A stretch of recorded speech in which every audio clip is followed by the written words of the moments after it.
from the city that never sleeps. 17 miles from Madison Square Garden, New York City. It's America at Night with Rich Valdez, America's favorite late-night talk program, featuring interesting guests from around the world and calls from across America. And now, here is your host, Rich Valdez.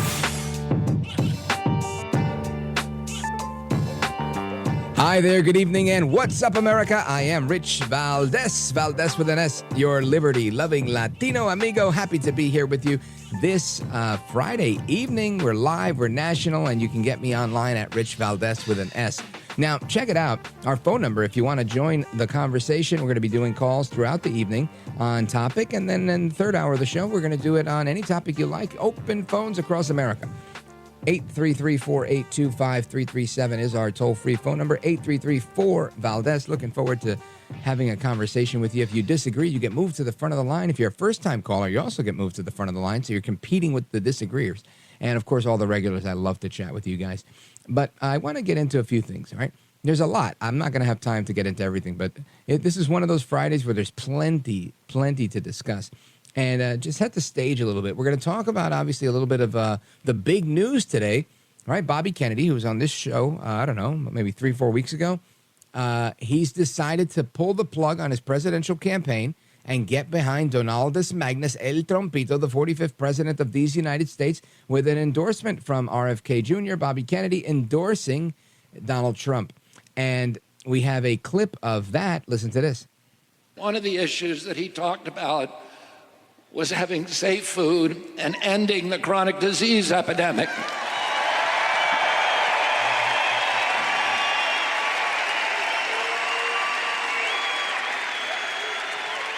Our children are now the unhealthiest, sickest children in the world.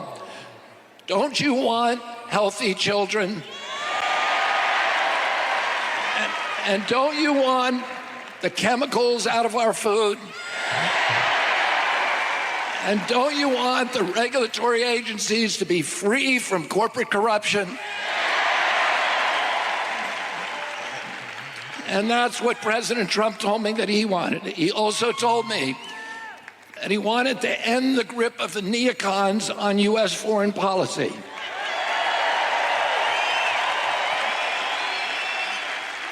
He said he didn't want any more $200 billion wars in Ukraine, that we could use that money back here in the United States.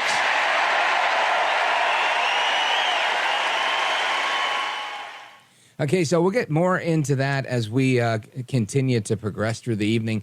That, of course, is the big story of the day. And I really do want to get your opinions on this, you, the American people, because so far, the reactions I'm seeing online, some people are saying, wow, this is epic, this is amazing. Others are saying, big whoop, what's that going to do? He wasn't going anywhere anyway. He did this for self-preservation. I don't know how much of any of that's true. I do believe that he's doing a lot of this out of principle. My conversation with him, what I gleaned from that conversation was that he is a principled guy. He could have run for office a million times, right? He's the son of Robert Kennedy, and he's a Kennedy. And he didn't, because he decided to litigate as a lawyer the vaccine stuff that he's always talking about, the Children's Health, I forget what it's called, Children's Health Consortium or whatever it is that he's involved with. And they do a very good job when it comes to that. And his radio show, I used to listen to his radio show. Something I do, I haven't done it as much as of late, honestly, but probably because it's an election year. But when it's not an election year, I will typically, in my car, if I have to wait for something and I'm in the car, I'll just throw on NPR and listen to them and, just laugh out loud for a little bit. And then, I'll start arguing with the radio. Or I will turn on, it doesn't really exist anymore, but it used to, Air America. And Air America used to be WLIB in New York City. Now it's a gospel station. But back in the day, WLIB in New York City was, I think, 1530 or 1590. Anyway, it was the liberal channel, WLIB, WLib. And Rachel Maddow was on there, and Bobby Kennedy was on there. And there was others, but I didn't I didn't think much of them, and nor did anybody else. Right? When was the last time you heard of a very popular liberal talk show host? There's like 3. So my point is, I would listen to his show because I thought he was outlandish at first, but then he could articulate some points, and he was fun to argue with on the radio. I don't know if he had a call-in show, but I was constantly arguing with him anyway. And I'm talking about my 20s, and this is part of why my friends urged me to get into talk radio one day, because they were like, "You're always fighting with your radio anyway," and that's why. Either that, or I would listen to the Mark Levin show and react to some of the audio clips that he would play and think, "Oh my goodness, I can't stand these people." So anyway, and I'm talking about the year 2000s, early 2000s left. Point is, Kennedy, he has he's gotten behind Trump, and that's good, and we're going to get into that in a little bit. Let me see. 5 Secret Service agents, at least 5, have been put on administrative leave, which I'm guessing means don't come to work, we'll pay you anyway, while the investigation into the assassination attempt on Trump continues. So that's interesting, and we'll see how that continues to unfold. Now, there was something else I wanted to bring up. Oh, yeah, so the crime in New York City. Earlier, I think it was on Sunday, there was this home invasion that was just out of control in New York City. And the migrant crisis remains out of control. Excuse me. I haven't had enough caffeine. Out of control in New York City. And just crazy stuff that's going on. Well, one of these happened in the district of somebody who's been a guest on this program before, Councilwoman Vickie Paladino.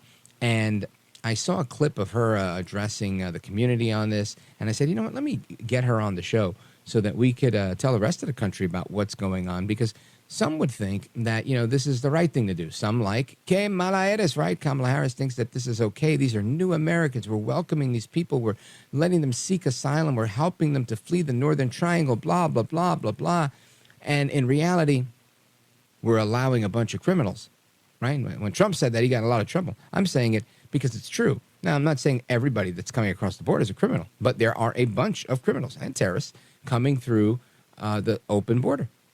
And, I also took exception to this term open border because I used to say, no, I think it's just being overrun. I don't think that the Border Patrol is actually actively letting people in. There's just too many of them, and they're outmanned. And that might have been true for a while, but it's not true today. Today, Border Patrol agents have been changed, or their assignment has been changed, where they are to fish people out of the Rio Grande. They throw a rope to them, and they pull them in, and they don't lock them up. They just process them. Hey, here's a paper. Here's where you got to go. Do you need an airplane? All right. Once you get to this office, they're going to give you a debit card with $15,000 in food stamps on it and $5,000 in cash, what they call TANF, Temporary Assistance for Needy Families, cash assistance. And that's what they're giving out. Now, just imagine, right? This is what would, in my opinion, I'm thinking, if Oprah Winfrey were the border czar, you'd have her there saying, welcome to America, folks. Welcome. You get a card. You get a card. You get a card. And everybody's getting one of these debit cards with $20,000 on it, $15,000 in food stamps and $5,000 in cash. Now, and I'm thinking, that's great that we're trying to help people. I know that when people were fleeing Russia, we did something similar. When people fled Cuba many years ago, we did something similar, not to the tune of $20,000, but I get it. I understand that we're helping people. But I just think, just imagine if we were helping the people trying to flee poverty right here in the good old US of A and saying, hey, here's a debit card with $15,000 on it in food stamps and $5,000 in cash. Just think about if they did that for you. Just not forget the people, fleeing poverty. Just imagine you or anybody else that has a job and can afford to live a life. You might get tight at times, but just imagine how much more money you'd have if you had $5,000 a month that you didn't have to earn, it was given to you, and $15,000 for food. Now, I don't know if that's monthly. That might be a whole, 3-month, 6-month, one-time deal, whatever it is. And I don't want that, and I'm not suggesting we should give it out. I think we'd bankrupt the country. But just imagine if Oprah was the person out there giving out these, you got a debit card, you got a debit card, right?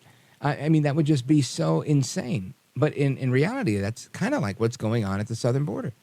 And you and I are footing the bill every time we have to pay taxes, every time we earn $1,000 and get to come home with $850 or less, right?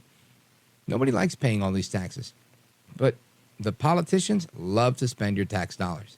Anyway, we're going to get into the issues and everything else straight ahead. The phone number again, 833-4825-337-833-4-Valdez. We've got a pretty stacked show tonight, so make sure you don't miss it. I hope you're tuned in for all 3 hours. It's a wonderful Friday. We're going to let our hair down a little bit later and really have a good time in the third hour of the show. Don't go anywhere. This is America at Night with Rich Valdez.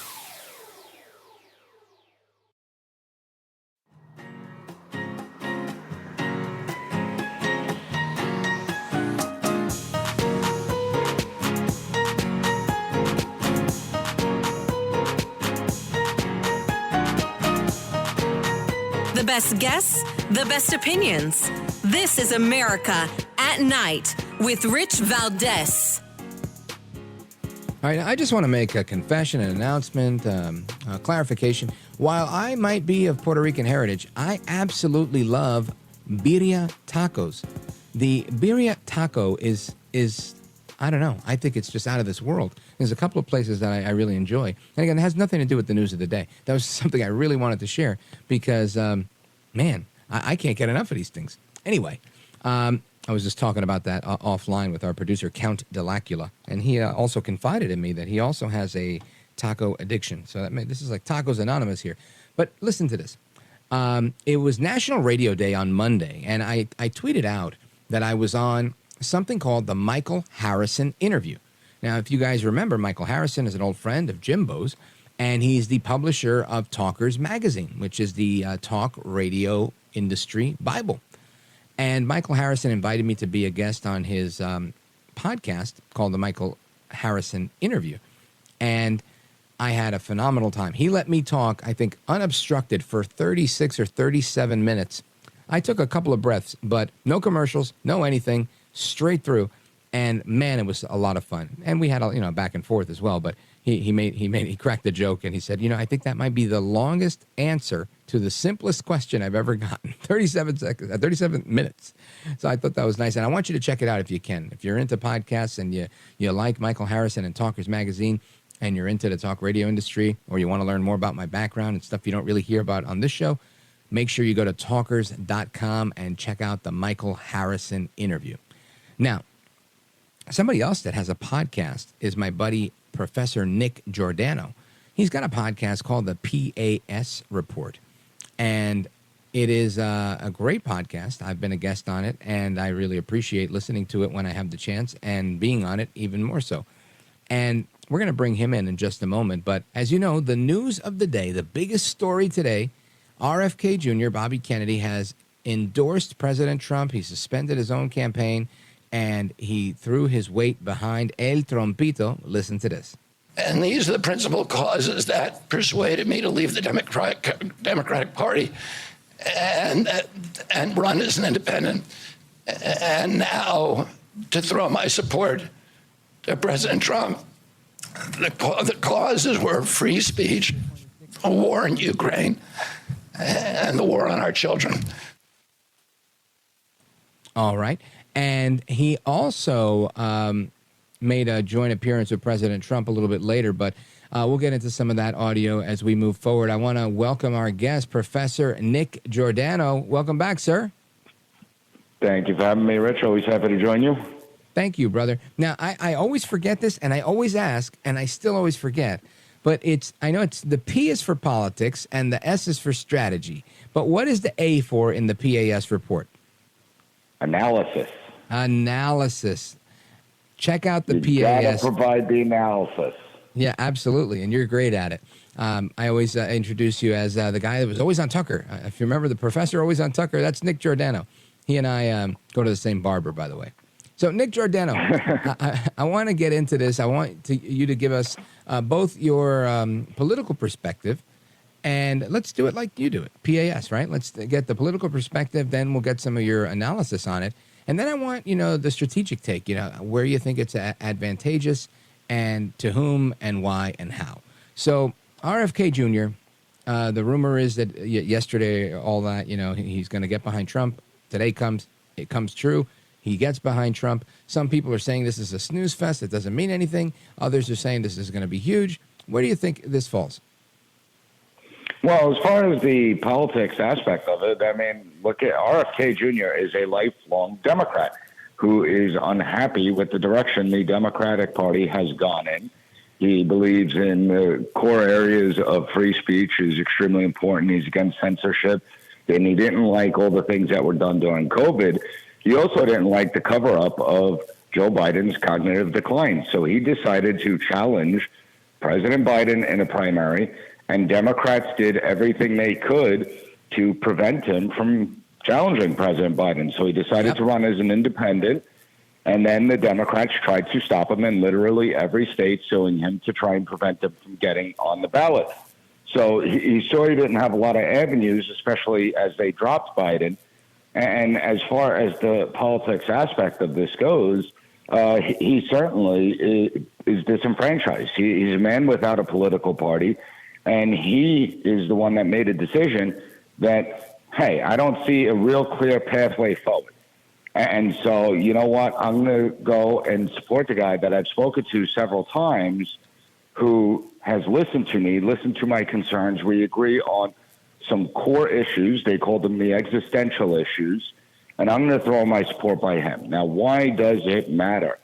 Well, it matters because RFK Jr. does have a huge following. I mean, you know, he was polling in some cases as much as 10%.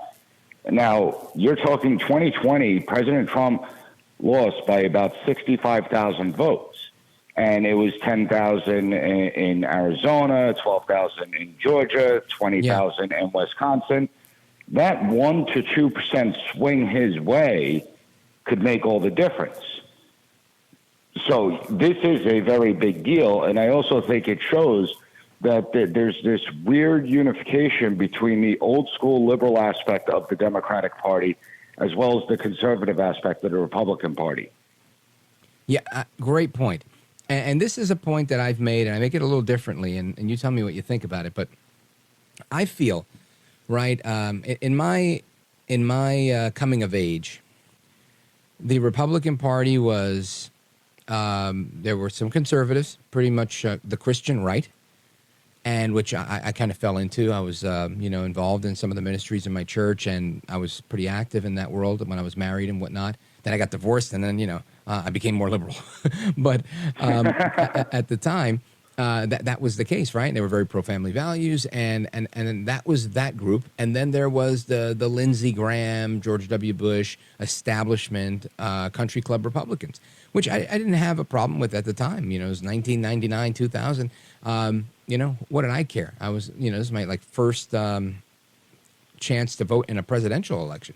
So fast forward, I remember that happening, and then, you learn and you see and you go, oh, wow, they're really dependent on the military-industrial complex, and whether you're with that or not with that, it's just a reality. And we get to where we are now, and I think when Trump runs for president, the Republican Party is effectively dead, and he breathes new life into it with CPR, with this populist movement, which is not very conservative, and it's a lot of what you just said, former Democrats, a lot of the disaffected liberals. So I want to pick up there when we come back. Folks, we're coming right back with Professor Nick Giordano. Don't move a muscle. I'm Rich Valdez.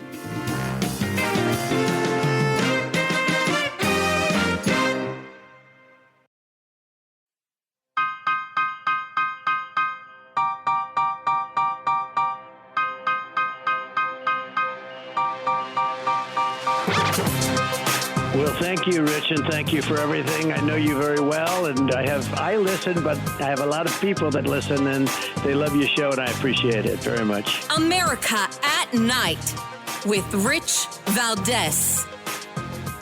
All right, amigos, welcome back. We continue our conversation with Professor Nick Giordano from Suffolk County Community College in New York. He is the host of the PAS podcast and the higher education fellow at Campus Reform, and we're going to get into his latest piece in the next segment. But right now, I want to finish the thought we were just talking about, where my thought was, so Bush effectively, he gets out of office, Obama comes in, and there is no more activity in the Republican Party, right? We get two centrist, I'm going to go with, centrist Republicans. You get John McCain and Mitt Romney. These are the standard bearers for the Republican Party. And this is where it really went south, because there was some primary, but it wasn't robust enough. And the conservatives really, in my opinion, lost their way, right? Or at least the country no longer saw eye to eye with them. And you get Obama. Now, Obama is, I'm going to say, a radical leftist that comes across as a moderate and an expert orator and all of these other things. And they think, oh, okay, well, we love this guy. He's the best thing since sliced bread. And in all those years of Obama, nothing happens for the Republican Party. So in effect, all you have left are these people that know how to survive politically in Washington, and whatever their latest hustle is, the military-industrial complex, working with this lobby and that lobby, being against gun control, but they're not doing anything to promote ideas like the Tea Party did. Now, the Tea Party is born, and they're making moves. And they get a couple of people elected, like was it Dave Bratt, a couple other people that were elected during the Tea Party that were great. But ultimately, that's all it is, right? It's a groundswell movement, but that's all it is. And you've got the Tea Party, and then you've got the establishment Republicans. And then, give it another 4 or 5 years, and now in comes Trump. That's this outsider that is somewhat Tea Party-ish because he's, a border hawk, but on everything, and he's good on the economy. But on other things, he's kind of pro-gay marriage. He's amenable to that, but then he becomes pro-life, and he becomes this very interesting kind of candidate we've never seen before. And voila, enter this populist movement into the Republican Party that, in my opinion, effectively replaces the country club Republicans, where they have nothing left but Adam Kinzinger, Liz Cheney, and a handful of others that are today, they're just dissenters. So I think that's where we are. And this enter Kennedy, it creates this new dynamic. Do you agree, disagree? What's your take? Well, I wouldn't say it's not necessarily a new dynamic in a sense, because there's always been this weird alliance between conservatives and liberals. And I'll just point to the Supreme Court. You go back years ago, you had Justice Scalia, who's the most conservative on the court, and you had Justice Ginsburg, who is the most liberal on the court. If you actually look at the joint decisions that they made, it was always on the side of the American people, the idea of freedom of speech. It always erred towards the idea of the First Amendment and the priorities of the United States. So there was always that alliance that existed. But you're right, there was the establishment Republicans that would come out. They would promise the idea of limited government and fiscal responsibility, but they would never follow through on it. And so conservatives decided to branch off into the Tea Party movement, many of them, and then it lost its traction. Then Trump did come along with populist message, and it gravitated back. But the alliance exists, and it exists in media too, right? You see Tucker Carlson and Glenn Greenwald, where they disagree on 90% of the issues. But the most important fundamental issue, the right of free speech and the government abuses, that they could come together on. So it is an interesting dynamic that's taking place. And listen, it's a smart political move. Make no mistake about it. There's a reason that it happened the day after Vice President Kamala Harris had the acceptance speech at the Democratic National Convention. There's a reason that Kennedy wanted it today, and it was for him a message to the Democratic Party that you've lost your way. I can no longer be part of what the Democratic Party stands for. And so I am going to go to the guy that you call Hitler, that says that's the biggest threat to the democracy, to our republic. And I'm going to give a speech, and I'm going to lay out one by one of how the Democratic Party has lost its way and how they support this big government apparatus and abuse their power, and they're the bigger threat. Right. Now, it makes a lot of sense.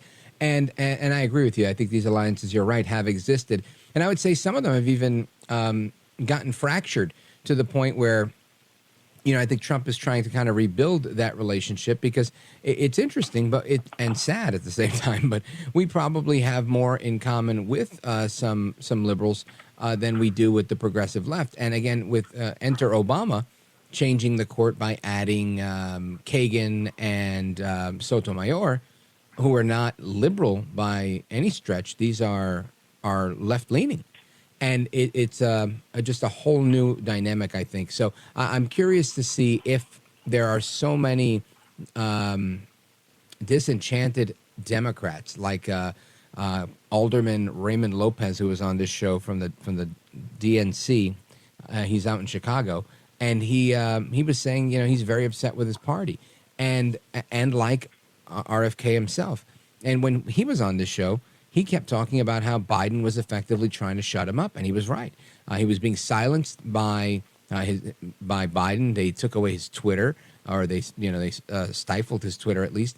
And then, as you mentioned, they sued the pants off of him to keep him off the ballot, so he could not, in effect, run against Biden. And this is, this is the stuff that we literally just saw in Venezuela, right? Where they sued everybody so they couldn't have an opponent, so Chavez could say he won. They still put a third opponent on there, and the guy beat the pants off of Chavez, and he still says, I won. And that's all we need here for something like that to happen, for things to go crazy. I don't suspect that will happen. But do you? Me too. Do you foresee this being more than 1 or 2%? Do you think it could be something bigger that adds to Trump? I don't necessarily think so, because the way I see it, it's not like every Kennedy voter is going to swing Trump's way. You are going to have some that may peel off and support Kamala Harris. You have some that are just going to stay home and not vote because they want none of the above. But again, it doesn't take much in the Electoral College to swing the election, given how close this race is. And when you look at 1 or 2 percentage point swings in either way, that could be all the difference. Yeah, that makes sense.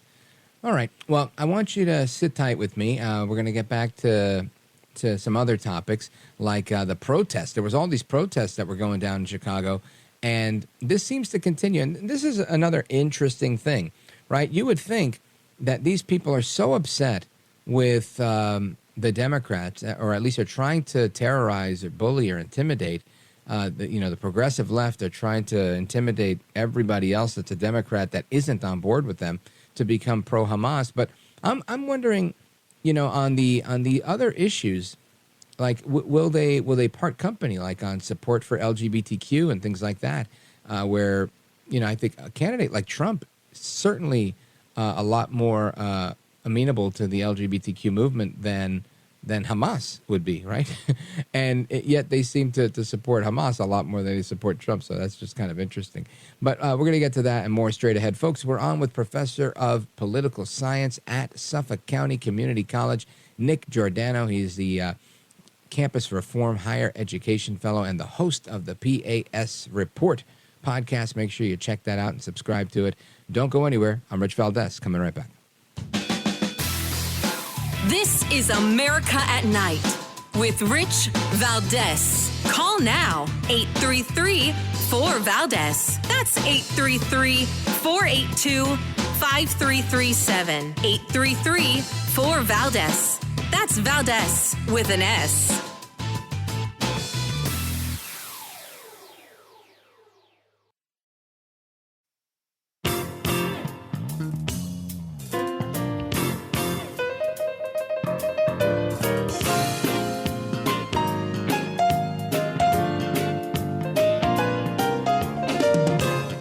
Look at Rich Valdez. He's now a radio host, and he's a great radio host. America at Night with Rich Valdez.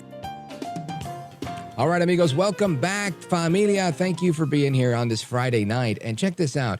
The protests in Chicago, were some of them got kind of vicious. They burnt the American flag. They burnt the Israeli flag. They got into a little scuffle with the cops. The cops had they tried to spray an irritant at the cops. The cops had to do what they did. And one of them was like, look, we have to take out a United States. Another one was wearing this Hamas headband.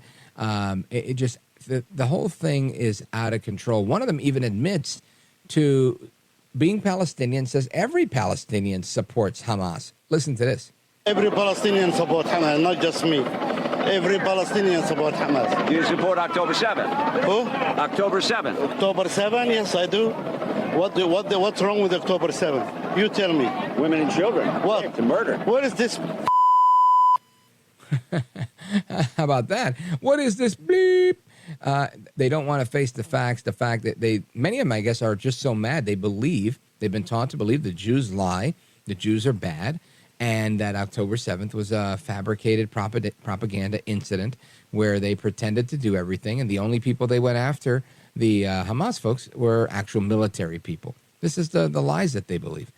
But, we've seen all the video. We've seen all the proof. I mean, it's just crazy to see what happened on October 7th.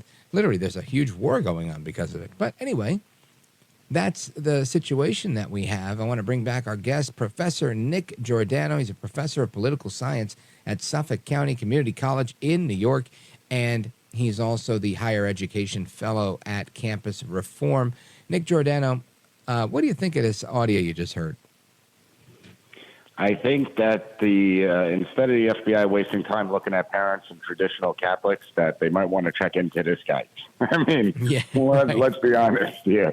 No, it's dangerous. What we see going on right now, and it's not just Palestinians. I mean, don't forget, this all began on college campuses throughout the country where you had students commandeering college campuses, preventing Jews from going to class, preventing other students from going to classes. They ended up ending the semester and going back to remote. And we expect it to get worse in the upcoming fall semester. I mean, we've been reporting on it at Campus Reform.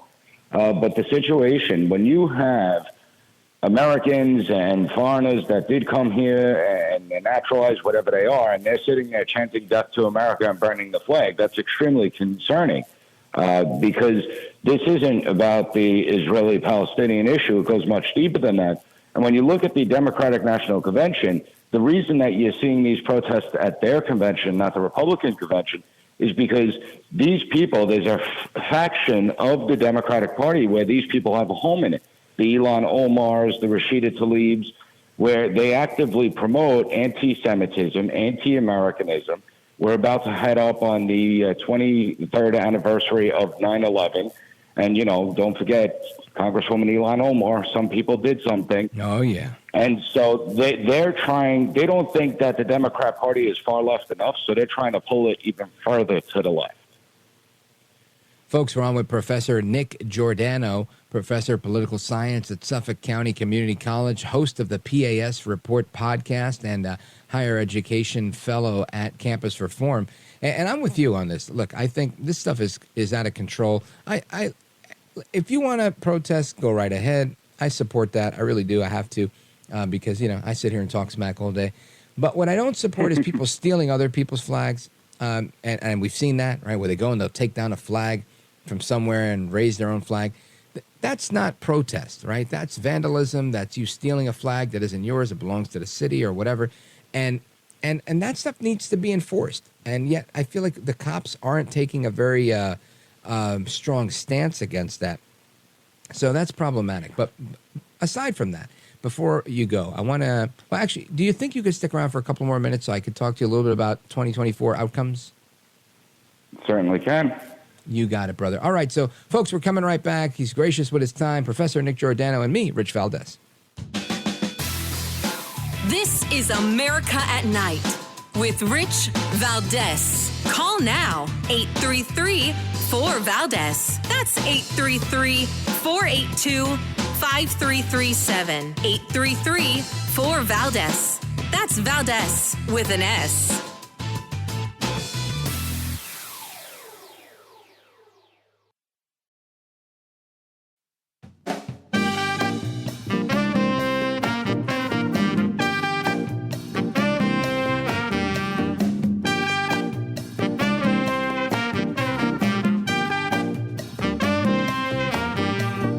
America at Night, your home for the best election coverage. Don't let Kamala Harris fool you. Harris not only supports taxing service workers' tips, news reports confirm Biden and Harris have weaponized the IRS to confiscate your tip money.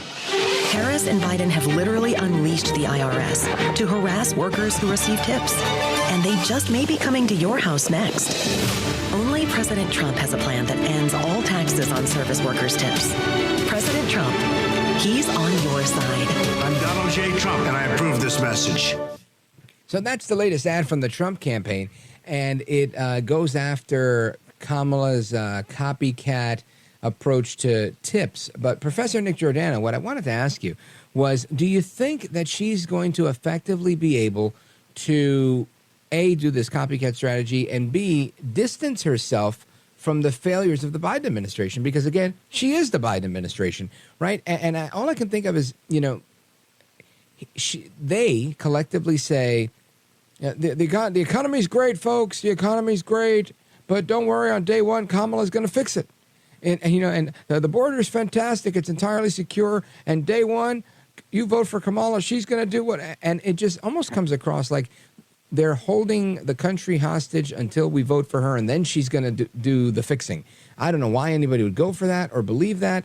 And do you think that's going to work for her? And do you think that she is able to really differentiate and run as an outsider? Well, that's definitely the strategy. Whether or not she could accomplish it and pull it off remains to be seen, but I wouldn't actually doubt it. And the reason I wouldn't doubt it is if you look at how the press was able to insulate President Biden for 4 years about questions of his cognitive decline, well, they only have to hide Kamala Harris for what, 70 days now at this point? Wow. Good point. And so it is doable. I mean, if you think about the last 4 years, yes, it certainly is doable. And the press hasn't pushed her on any issue whatsoever. They haven't she won't talk criticized her all that much. And, well, they're not even forcing the issue, many of them. So right. I think that she can pull this strategy off. And as of right now, it seems to be working. Now, I do anticipate pressure is going to build now that the convention is over for her to start getting specific. And it would be very difficult for her to differentiate herself from President Biden. But if you watch the Democratic National Convention over the last 4 days, it's like the last 3.5 years didn't exist, that Trump is still president and this is the 2020 election, because that's what they're making it out to be. They're not taking responsibility for any of the failures. They're not saying that any of the policies caused the inflation, the high energy prices or anything like that, that it's all Trump's fault. And if we don't elect Trump, then we can make things better. So it's a really bizarre strategy if you think about it.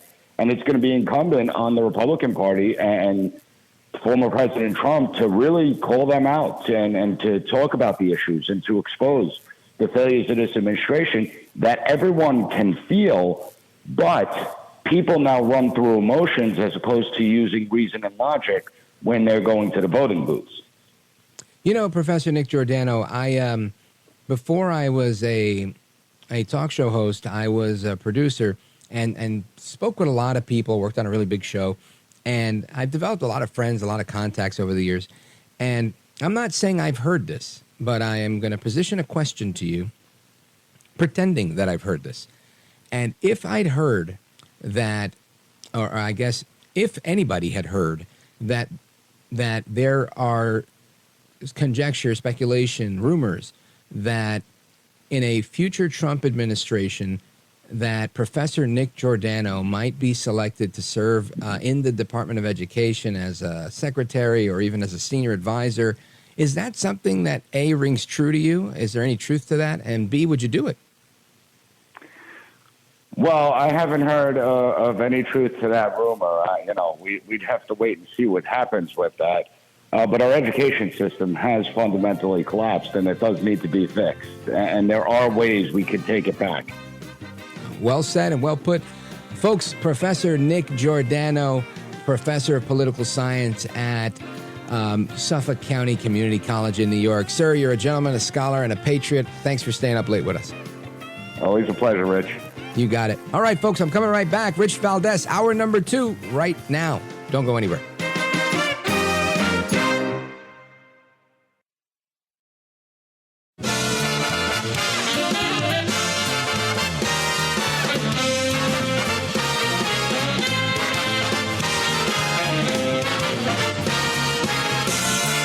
Live from the city that never sleeps.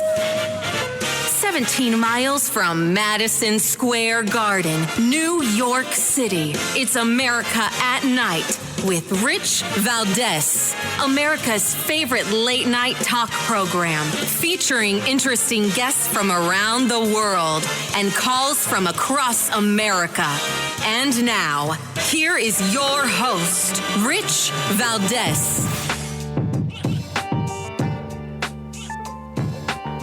Hi there, good evening, and what's up, America? I am Rich Valdez, Valdez with an S, at Rich Valdez on all of the social media. Welcome to hour number 2 of the program. It's Friday night, we're live, we're national, and the phone number, if you want to join us, 833-482-5337, 833-4-Valdez.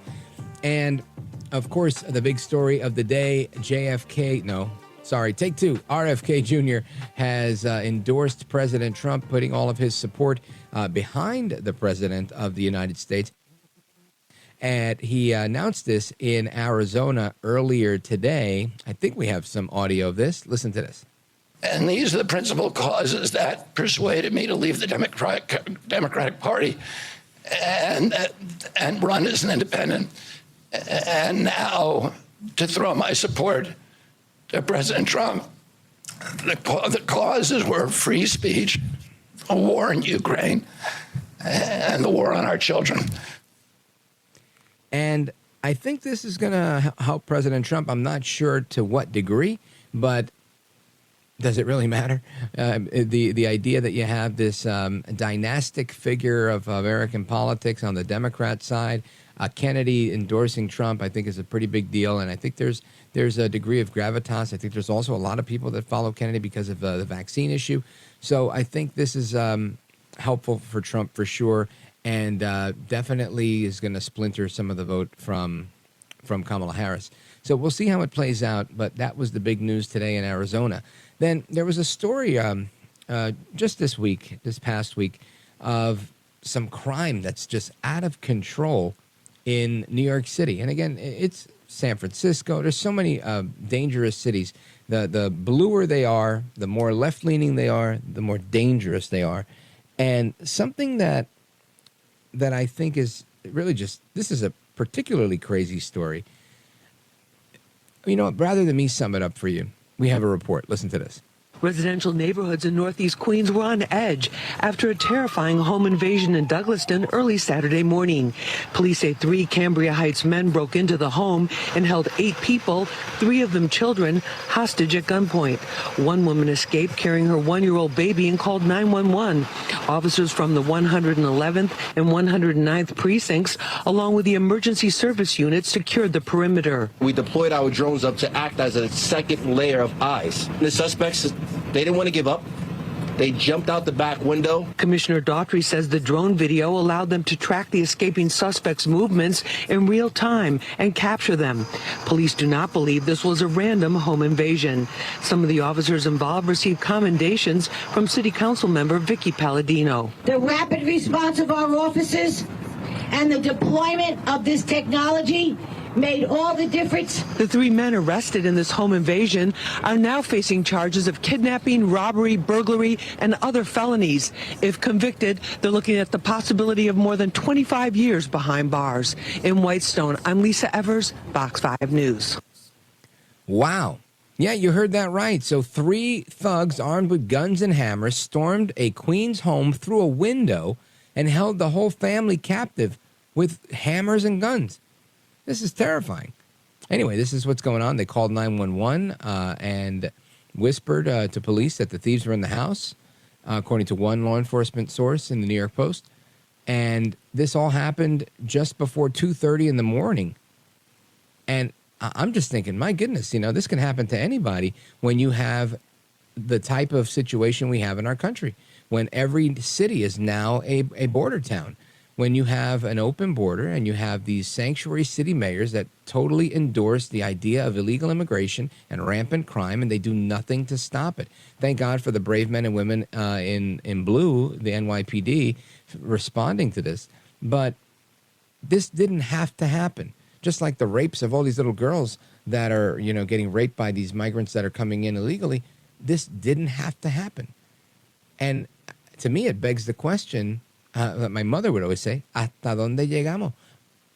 Up to where? How much of this will we tolerate as we the people? Well, somebody that was just mentioned in that report is Councilwoman Vickie Paladino, who represents District 21 in Queens, New York, and she's our guest right now. Vickie Paladino, welcome back, ma'am. Oh, hi, Rich. How are you? Good evening.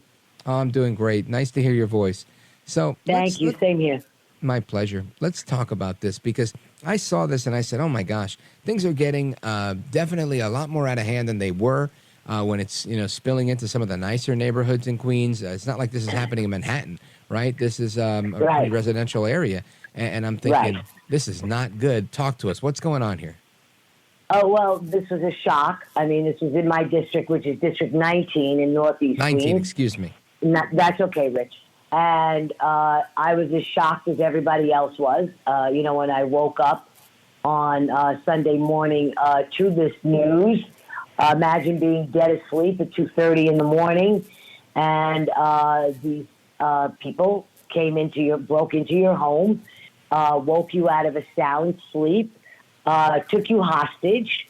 The amazing part, one of the amazing parts of this story is the fact that the wife was able to get herself and the 1-year-old into the bathroom where they climbed out of the window, and she called 911.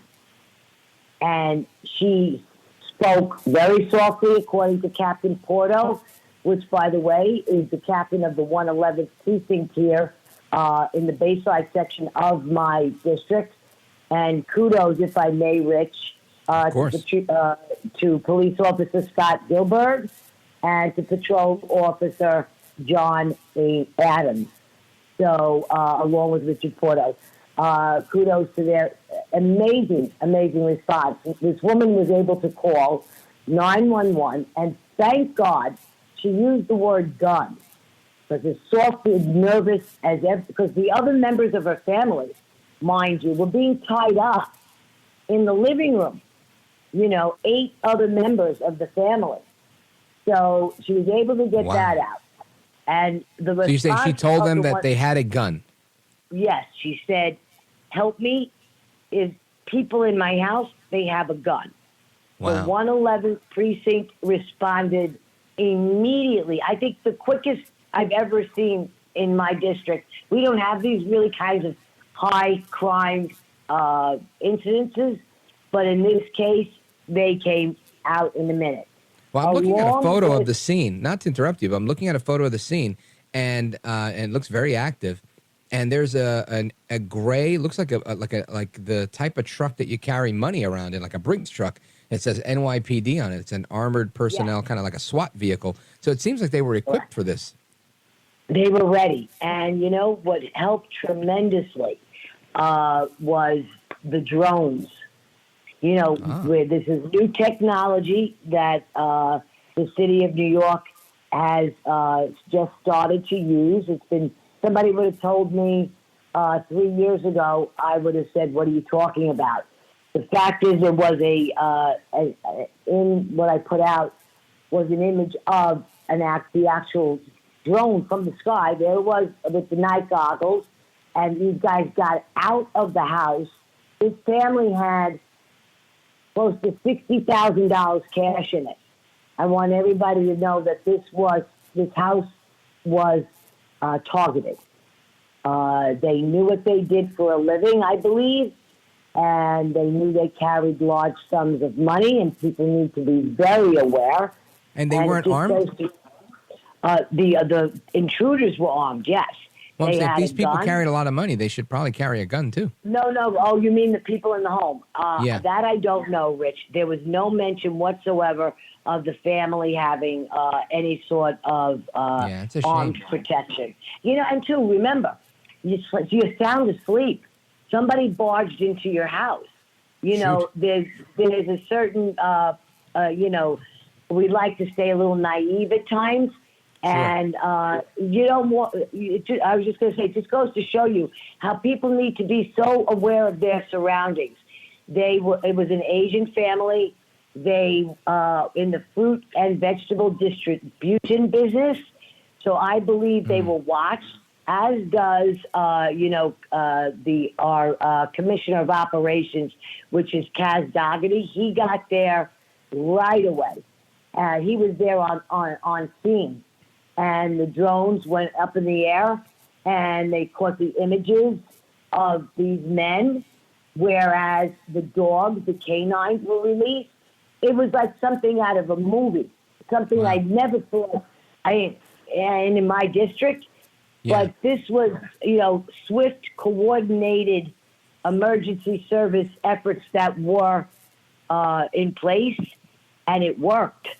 And wow, oh wow, let me tell you, to have this happen and no one be harmed is amazing. No one was hurt. Yeah, it really is. It is amazing that the cops didn't kill these guys. No, it is. Or the dog, one of the canines did take a chunk out of somebody, but hey, that's all part of it, isn't it, Rich? Yeah, it's how it works when you rob somebody's house. There you go. That's lucky that's all they got. That's what I'm saying. Man, they're lucky they were in a nice part of town. I think other places, they may never have called the cops. Try that in Washington Heights. No, I know. I mean, this is the amount, the seriousness, and the boldness of what is going on. Very scary, now. and the fact that there were little kids in there. Yes, there were, and but here it goes to show you once again, there's absolutely no consequence. So people now, criminals now, have upgraded themselves, okay, to the fact of no consequences for my actions. Therefore, I can do whatever I want to do. I will give, like I just did, credit all the way to my police. Secondary is our DA, Melinda Katz. She was because, it works in layers of a cake, right, Rich? You make the arrest. Yeah, and you got to make sure you lock these guys up. That's it. You got to make sure you lock them up. Then you got to make sure they go before a judge, and the judge doesn't release them. Right. Because you all know how everything goes here, right? Mm-hmm. You commit a crime, you don't do the time, you spend 3 hours, and then out you go. That's not the case with these guys. They're each facing up to 25 years in prison. Let's see how this all pans out. We're at the tip of the iceberg here. So the biggest thing is to remember also, a lot of people used to think that crimes, not just like this, the crimes that you mentioned, rape, all sorts of assault, whether you're 65, 85, or 10, or 13, or 15 years old, whatever is happening, we used to think happened just in the borough of Manhattan or the Bronx, it's spilling out everywhere. They are lining the streets. The crime is rampant, and our cops are literally they're doing the best they can. But no matter what they do, it's lots of times it's futile because they'll take the time, they'll get the bad guys, and then guess what? They're released. So it's very frustrating. I can't imagine being a police officer today. Can't imagine it. Me either. Folks, we're on with Councilwoman Vickie Paladino from the city of New York. In her district was where this home invasion happened. And we're seeing crime all over the city exploding. And it's not just exclusive to New York. You're seeing it in Chicago. You're seeing it in San Francisco. You're seeing it in all the big cities, thanks to the open borders and the Democrat policy of no cash bail and the big push from Soros Democrats to just turn a blind eye to actually locking up the bad guys. Folks, we're coming right back with Councilwoman Vickie Paladino. This is America at Night with Rich Valdez.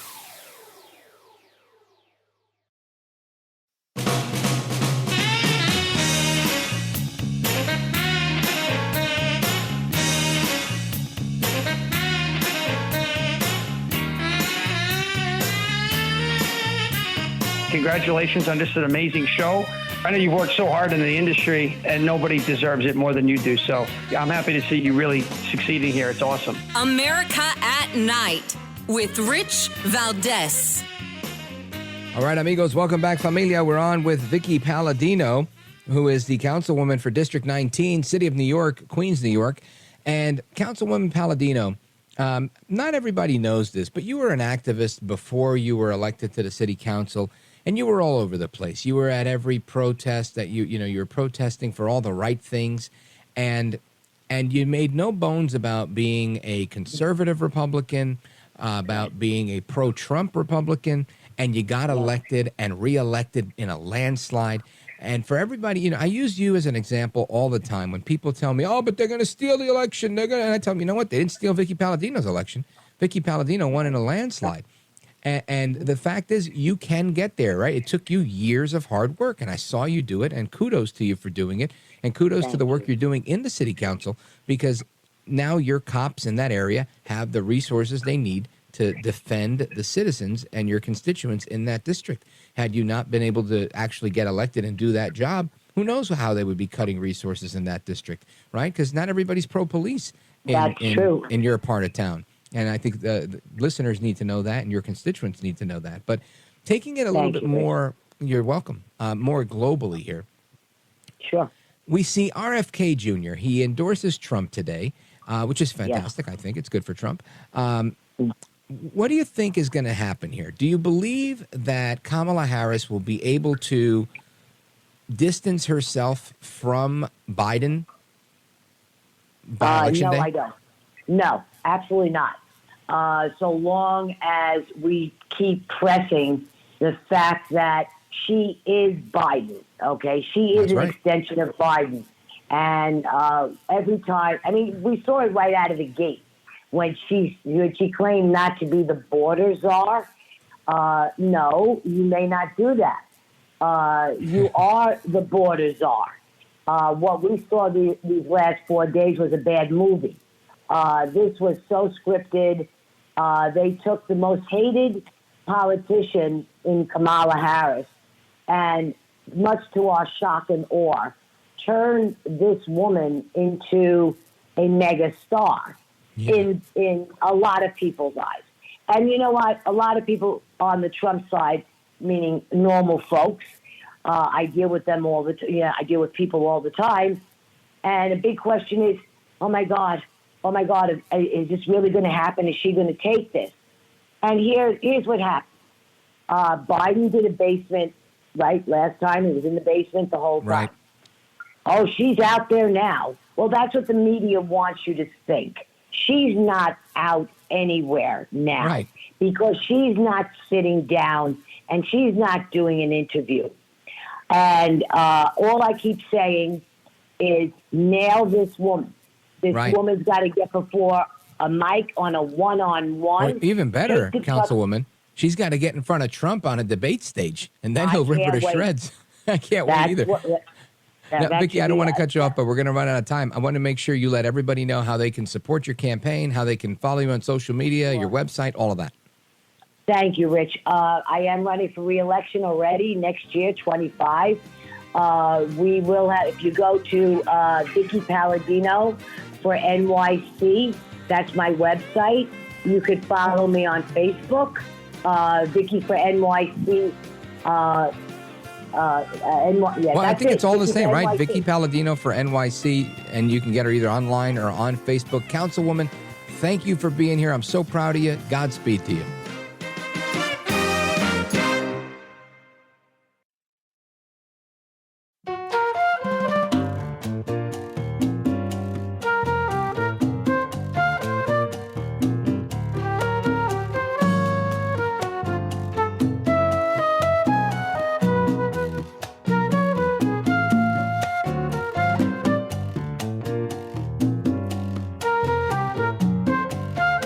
Rich Valdez, who, again, will do a fine job, and I know you'll enjoy listening to him. This is America at Night with Rich Valdez. In this election, many other fundamental freedoms are at stake.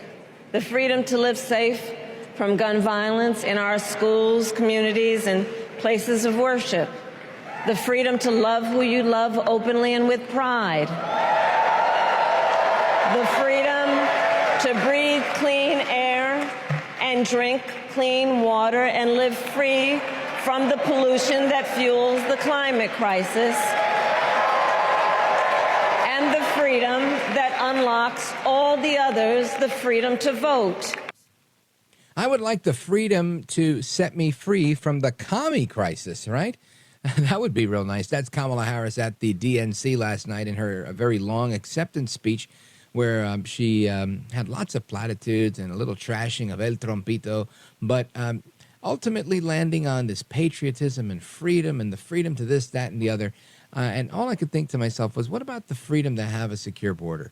What about the freedom to have economic security in our country? Where are those things that are happening on her watch? They're not happening. And these are issues that we have to face in November, but there are lots of issues that persist beyond Election Day. And I want to talk about those with Josh Bernstein. He's the author of the new book, Preserving Liberty, Bold and Brave Solutions to Save America and Create Permanent Freedom. Josh, welcome to the program. It's great to be on the program with you. Yes, sir. So let's talk about the book. Why did you decide to write a book on preserving liberty? Do you feel that liberty needs to be preserved? It doesn't just persist on its own? It certainly doesn't persist on its own. You have people like Kamala Harris threatening it each and every day, let's face it. And isn't it interesting, before you even get into the book, isn't it interesting that she talks about freedom and liberty, but yet she's using the Joy campaign, which originated in Nazi Germany in 1933 to 1945. This campaign of joy basically was to boost the morale of the Nazis because of the disgusting things that they were having to do. So they started to do different things like activities, sporting events, arts and crafts, educational things. And everyone was joyful, right? Mm. That was the whole thing. So here she is using that. It's unbelievable the amount of hypocrisy and lies that were spewed last night. Yeah, listen, 100% right. I think you're right on track there. And what's fascinating to me is the amount of applause it gets and how a lot of people buy into this stuff. And I realize a show like mine, the work that you're doing, I don't know that that's going to change any minds. But I'm hopeful that hopefully somebody will take notice of that. But something like what you've done with this book, I think can help people to hear your idea without dismissing you, right? It's easier to read something, oh, this guy's a clown, I can't believe he just said that, but you keep reading it, or you put it down, but typically you'll read it. TV and radio, you might turn somebody off because you get turned off by what they're saying. So right. The written word, I think, still has a lot of power. And in this book, Preserving Liberty, you talk about restoring voter integrity and confidence and balancing the electorate to give every American a voice. Let's start with the integrity and the election, because I think that's a topic that's important to a lot of people. Yeah, no question about it. So that particular topic, there's 3,142 counties in the United States of America, or county equivalents in the United States of America, and 50% of the entire population lives in only 144 of those counties. So how can we sit here with a straight face and say that we are a representative government of, for, and by the people when 95% of those people are completely not represented, number one, and number two, literally have zero say in who their elected officials are. 5% makes all the decisions for the other 95%. Now, the left wants to get rid of the Electoral College because sometimes it doesn't work in their favor. They would rather get rid of it, and they would rather run up the coasts, right? Put as many votes as you can in New York, L.A., and elsewhere, run up the coast so Republicans can't compete. My idea is a lot different. Instead of awarding electoral votes based on the state, how about we break those down based on populations between metropolitan cities, micropolitan cities, and sparsely populated cities, and you break it down based on population by the county structure. So in other words, Nebraska and Maine actually do different things in their states. They don't award all the electoral votes based on the winner takes all the right. states. They're the only two states doing that. That is correct. So I want to see 50 Nebraskas, okay, where every single state awards their electoral votes based on the counties only. And if we did something like that, you would absolutely have the people that live outside of the big cities, outside the big blue urban areas. Those people would now have an equal amount of a voice in who represents them. And if we're going to be a quote-unquote limited government, representative government, then let's get serious about it. So that's one suggestion that I have as far as that's concerned. Obviously, I'm not a fan of ballot harvesting. I'm not a fan of mail-in ballots at all. It does not say anywhere in the Constitution that you have a right to vote, ... by mail, okay? You don't have a right to vote by mail. Exactly. And so once we've opened up the floodgates for something that was supposed to be for the elderly, infirmed, and or people living abroad, they bastardized it, right? They used COVID, for instance. In Wisconsin, I'll give you a perfect example. You have people what are known as indefinitely confined voters. An indefinitely confined voter is somebody that can't get out. They're indefinitely confined to a wheelchair. Maybe they're a paraplegic, whatever it may be. They're terminally ill. They can't go out and vote. So what did these left-wing idiots do? They went to the judges and they said, because of the, quote, lockdowns, isn't everybody an indefinitely confined voter? And the judge said, yep, you're right. Here you go. Click. And that's how we lost Wisconsin, just to give you one example. So we've got to get rid of the mail-in votes. We've got to get rid of these machines. My goodness. I want to see hanging chads again, okay? That's what I want to see. Pimple chads, pregnant chads. I want to see all that stuff again. Chad, where are you? Because, yeah, exactly. Where are you, Chad? And so I want to get rid of these machines. We need to go back to paper ballots. We need to go back to smaller precincts, and we need to count the votes the first night. There's no reason that we should be able to count votes 3, 4, 5 days later. That's insane. And no more sandbagging, meaning all counties have to report the results at the exact same time. Otherwise, that state shouldn't be counted. Because, a perfect example, Herschel Walker, Warnock, Georgia, runoff. What happened? Well, I can tell you what happened. The whole state was bright red. Everybody was reporting. And the blue in the middle was not reporting. So I called my buddy from Voter GA, Garland Favorito. I said, Garland, are we looking okay here? What's going on? And point blank, he goes, Fulton County isn't reporting. And I said, yeah, I know that. And he goes, yeah, they're probably trying to figure out how many votes they need to steal it. Figure out how many they need to put in. Exactly what they did. Yep. Unbelievable. Now, I want to take a quick pause here, but when we come back, we're going to continue with some of the other issues. And this is a big one. And this is something that, thankfully, whether people are satisfied with the effort or not, the RNC, new chairman Whatley, co-chairman Whatley, has committed to keeping voter integrity, election integrity at the top of the agenda. And they just recruited 100,000 volunteers for their Protect the Vote campaign, which is like lawyers and whatnot for rapid response on Election Day. And that's a good thing. So we're going to get into that and the rest of the topics that are in the book, Preserving Liberty with Josh Bernstein. Don't go anywhere. This is America at Night with Rich Valdez. Call now, 833-4-VALDEZ. That's 833-482-5337. 833-4-VALDEZ. That's Valdez with an S.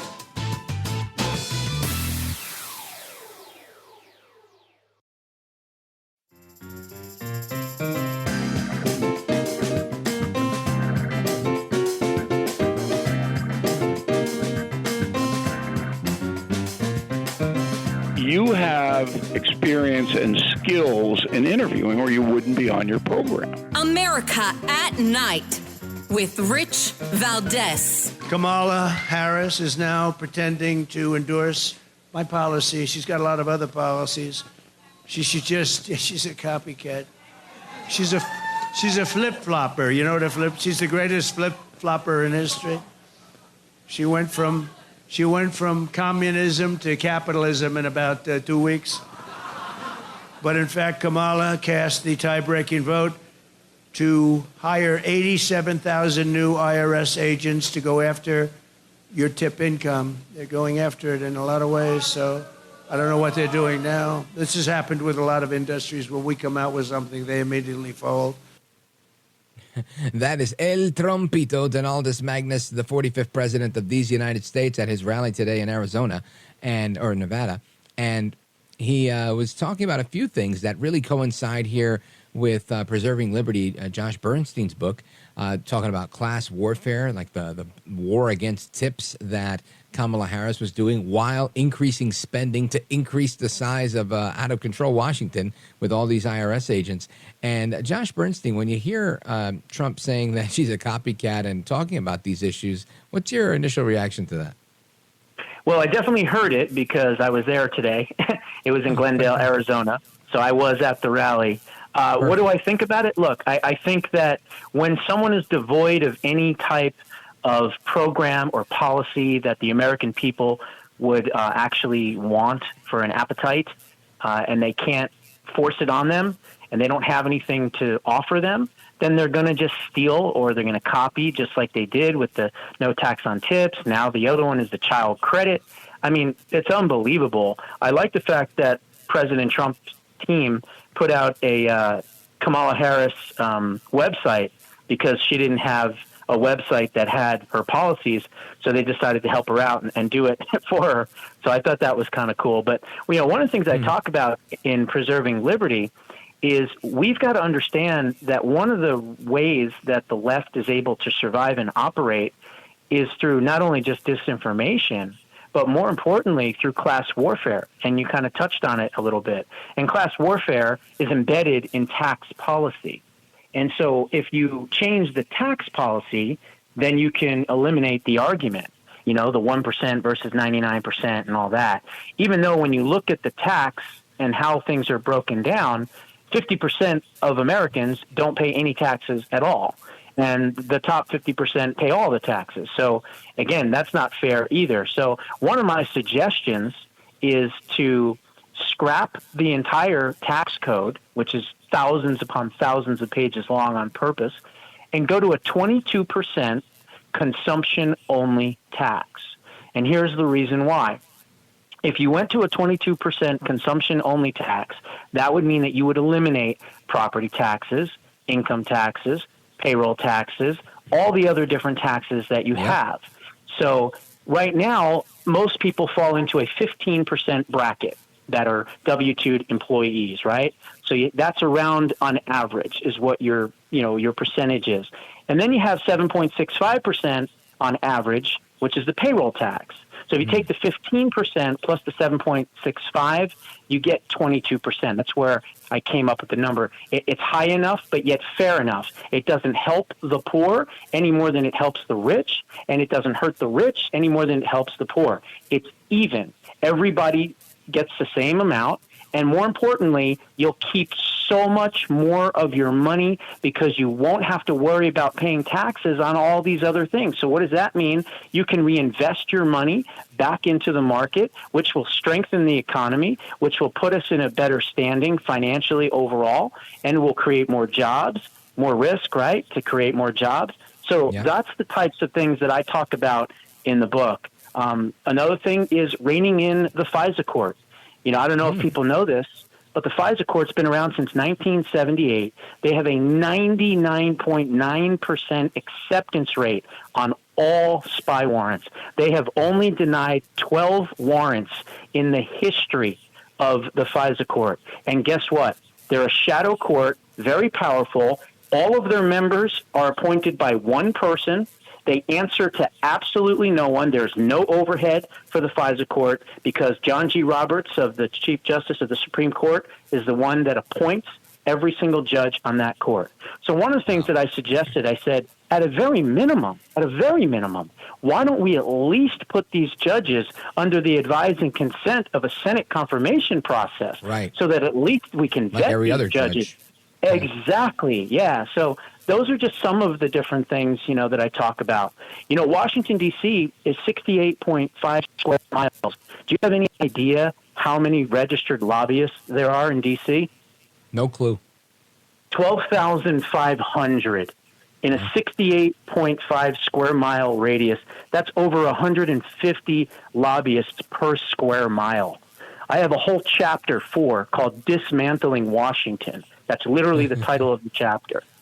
And I talk about ways in which there's no reason with the technology that we have that we should have these 535 members of Congress all in the same area in Washington. They should have to go back to their respective states so they're closer to their constituents, closer with the people. That way you create less corruption. You remove the corruption from the center, which is D.C. It disperses. You don't have as many lobbyists. You don't have as many, influence groups and all that. And you destroy the deep state and the administrative state by doing that as well. So those are just some of the different things that I talk about. I've got 10 legislative solutions, and I've got Congressman Paul Gosar, who has written the foreword for the book. It's been endorsed by the great Roger Stone. It's been endorsed by Alan Dershowitz. It's been endorsed by many other people, congressmen, senators, and things like that. So it's one of those books that you want to have a yellow highlighter handy while you're reading it and a good strong pair of glasses, because hopefully there's going to be a lot of audible gasps where you're going to have to read that and then grab your glasses to see if you actually read what you thought it said. And that's the kind of focus and goal that I was going after when I wrote it. Folks, the book is Preserving Liberty, Bold and Brave Solutions to Save America and Create Permanent Freedom. The author is Josh Bernstein. Josh Bernstein, you are a gentleman, a scholar, and a patriot. I want to thank you for being here tonight, brother. Thank you. Anytime, any topic, I'd be happy to come back. You got it, brother. Thank you. And folks, when we come back, we wrap up this hour and we get ready for open phones across America, where you get to weigh in on any topic. And the number for that, 833-482-5337, 833-4-VALDEZ. This is America at Night with Rich Valdez.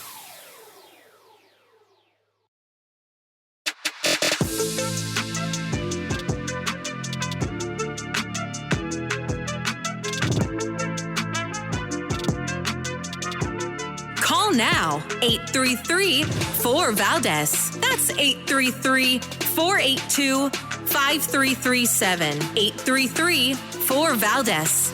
That's Valdez with an S. Joe Biden has gotten a lot of praise this week, and I just don't think we can praise him enough for the courageous and patriotic decision that he made. You know, when George Washington got to the end of his second term and willingly set down his office, King George said, quote, if he does that, he will be the greatest man in the world. And no one since Washington has laid down this office in quite the same way by his own volition. LBJ did it, but much earlier on and in the face of a war.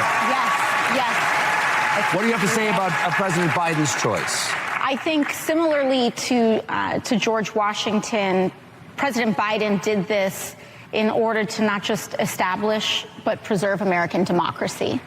And I think it is one of the largest acts of political selflessness that we may see in our entire lives. And he deserves an enormous amount of credit for the kind of character that it takes to do that. And I say that as well because it wasn't just an act of selflessness. It was an act of, it is a risk, right? You don't know. There is uncertainty about what is going to happen. And the weight of that, I can only imagine what was on his shoulders in that. And so to make that decision, we owe all of what we've just experienced in large part to his decision and his choice. So will Joe El Baboso Biden be replacing George Washington on the dollar bill? I don't know. I say not so fast. But if we leave it to AOC, all out crazy, my least favorite congresswoman from the Bronx and Queens, she might go ahead and do something crazy like that. Anyway, folks, we're going to get to your phone calls and more. It's Friday night. We're going to have a free-for-all in a little bit. The phone number, 833-4-VALDEZ, 833-482-5337. Don't go anywhere. It's Rich Valdez. Open Phone America starts right now.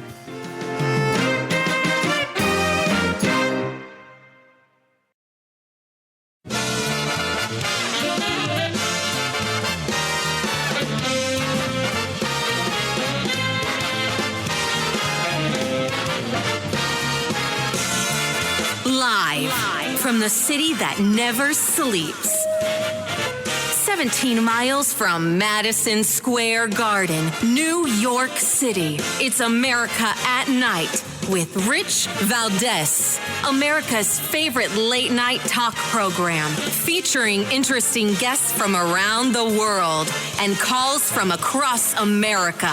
And now, here is your host, Rich Valdez. Hi there, good evening, and what's up, America? I am Rich Valdez, Valdez with an S, at Rich Valdez on all of the social media, your liberty-loving Latino amigo. Happy to be with you, and I see that the phone lines are all jam-packed.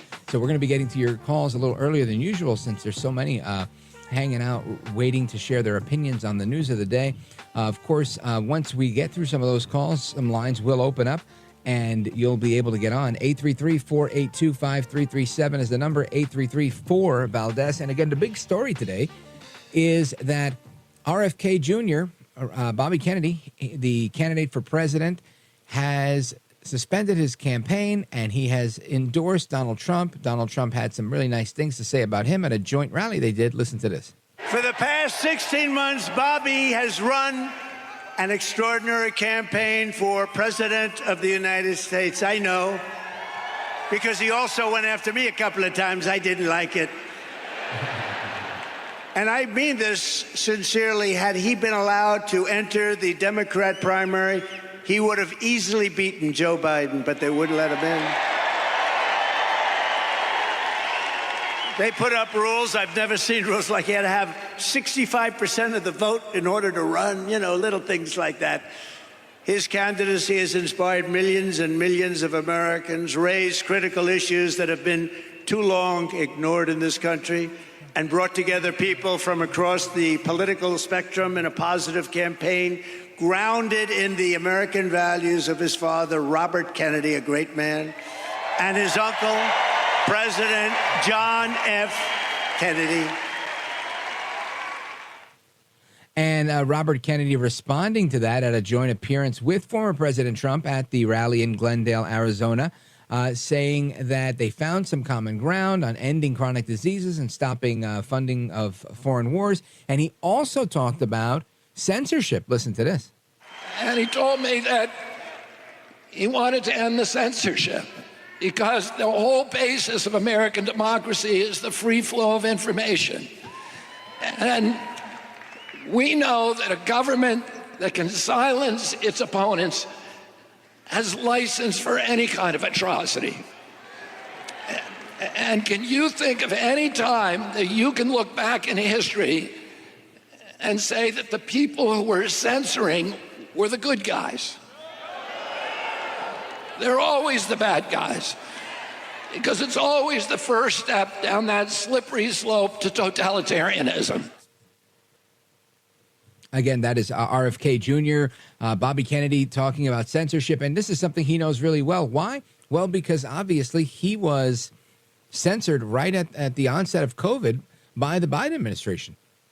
They contacted the social media companies to make sure he wasn't talking about the stuff that he likes to talk about. And voila, he runs for president. So good for him for doing that, taking a stand. Good for El Trompito for joining forces with him. I think that's an endorsement that is going to go well for both of them.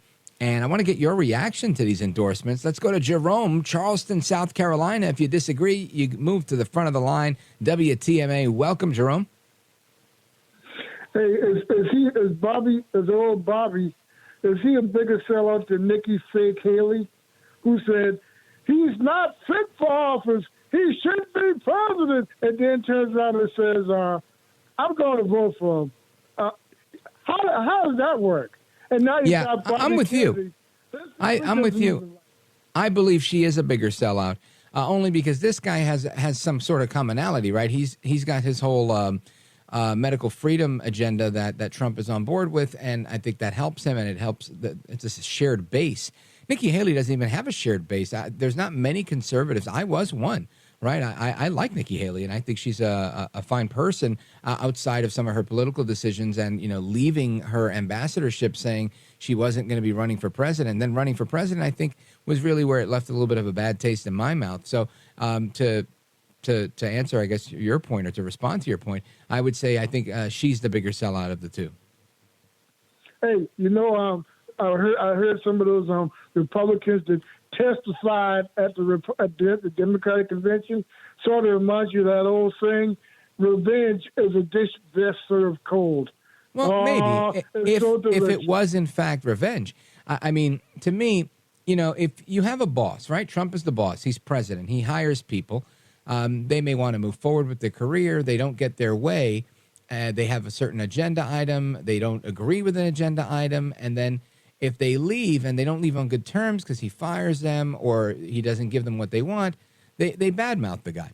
And I think you see disgruntled employees all the time. And I think so many of these people are no different, right? They just they want to take a shot at Trump, especially like the one from The View, Alyssa Farah, and these other ones, Cassidy Hutchinson, and these lower level people that worked in the vicinity of the White House and whatnot.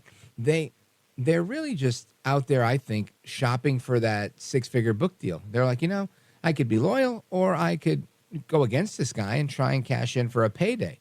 And some people have that type of integrity and others don't. But at the end of the day, I don't think they're swaying anybody's opinion. What they do is become entertainment for those that already dislike Trump. You're not going to find many people that are going to jump ship from supporting the Trump train when you say, well, Ambassador John Bolton is no longer supporting Trump. He said this, or the chubby guy with the glasses, who's AG twice. What is his name? The AG. Anybody? Oh, yes. Bill Barr, right? Bill Barr. Nobody's going to say anything about Bill Barr either. Bill Barr says he doesn't like Trump. People laugh in his face because nobody really cares about Bill Barr. So I think it's the same thing with a lot of these people that, they go there, they speak at the convention, Adam Kinzinger, whoever it is, Liz Cheney, whoever it is. These are rather insignificant Republicans that really don't have a Republican leg to stand on. If they tried to hold their own rally, the only people that show up would be the left within the Democrat Party because they wouldn't have much gravitas with Republicans these days. Anyway, Jerome, thanks for your call, my brother. Always good to argue with you. Shout out to WTMA.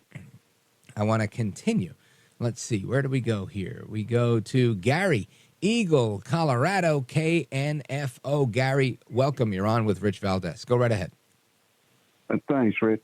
I want to bring something to your attention. It's a big issue, and I think it's been covered up because it happened the same time Trump got shot. I haven't heard about it on any conservative network or any networks, and that is that the California state legislature, a day after Trump got shot, passed a law, and Newsom signed it. It's in effect that makes it illegal, and a teacher can be prosecuted for telling a parent that their kid wants to identify as a different gender as early as first grade. Have you heard that? I didn't know it was signed into law, but I remember we had one of the Republican senators on either early this year or late last year when they were opposing this in the California Senate. And it was a big deal. And this bill in particular, it also provided a provision for the state to use their police powers to take away children from their parents if they didn't support this transition. So I don't know if that did go into effect on, I don't know. I'm taking a look at something here. California bans school rules requiring parents notification. So it looks like they did pass a ban on teachers notifying parents. I don't know if they passed the other provision where they could actually use the power of the state, like Child Protective Services, at the recommendation of like a guidance counselor or a classroom teacher to say, you don't have to go home today to your mom or dad if you think that they're not going to support your transition. It wouldn't surprise me if it did pass because there was a huge debate over this. Matter of fact, I think it was part of a package of bills, and one of the other bills was the one where they were not criminalizing or not increasing the criminal penalty for people that were purchasing minors, right? Like slavery, like child trafficking type of thing. And that was another thing where even a Democrat senator, I forget her last name, Egeland, I think was her name, Senator Egeland. She was retiring, and she said that she was not going to participate in this, and she'd had enough. So, I mean, this caused a lot of discord in California, and it's a good point that you bring up. And it just goes to show you how crazy California is. This is the state where Kamala Harris was the attorney general, right, where she started her prosecutorial career as as she says, a courthouse prosecutor in San Francisco. And it's alarming, to say the least, that this is the individual that we have running for president of the United States and gaslighting America while she's trying to do it. So thanks for bringing it up, Gary. I appreciate it. Hopefully we can, get more information on it. Maybe I'll give you an update on that on Monday because, I'd like to bring in somebody who's on the ground who could kind of give us the scoop on it and do a little research on it on my own. But either way, thanks again. Big shout out to Eagle, Colorado, KNFO in the building. Thank you, Gary. And I'm going to take a pause right here. We're going to come right back with the rest of your calls. We've got calls from Arizona, Indiana, Montana, Arkansas, Florida, South Carolina, and more. What are we missing? We're missing California, Oregon, New York. Come on, where are you guys at? 833-4-VALDEZ, 833-482-5337. This is America at Night with Rich Valdez. Call now, 833-4-VALDEZ. That's 833-482-5337. 833-4-VALDEZ. That's Valdez with an S.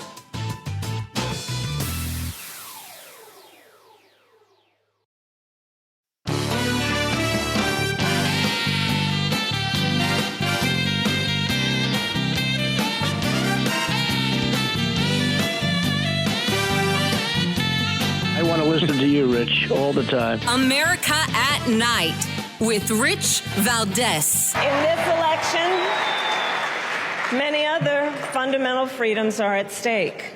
The freedom to live safe from gun violence in our schools, communities, and places of worship. The freedom to love who you love openly and with pride. The freedom to breathe clean air and drink clean water and live free from the pollution that fuels the climate crisis. And the freedom that unlocks all the others, the freedom to vote. The freedom to shut the front door. Que mala eres at the DNC last night. And sometimes she just drones on and on about this stuff that just really is kind of crazy, kind of wacky.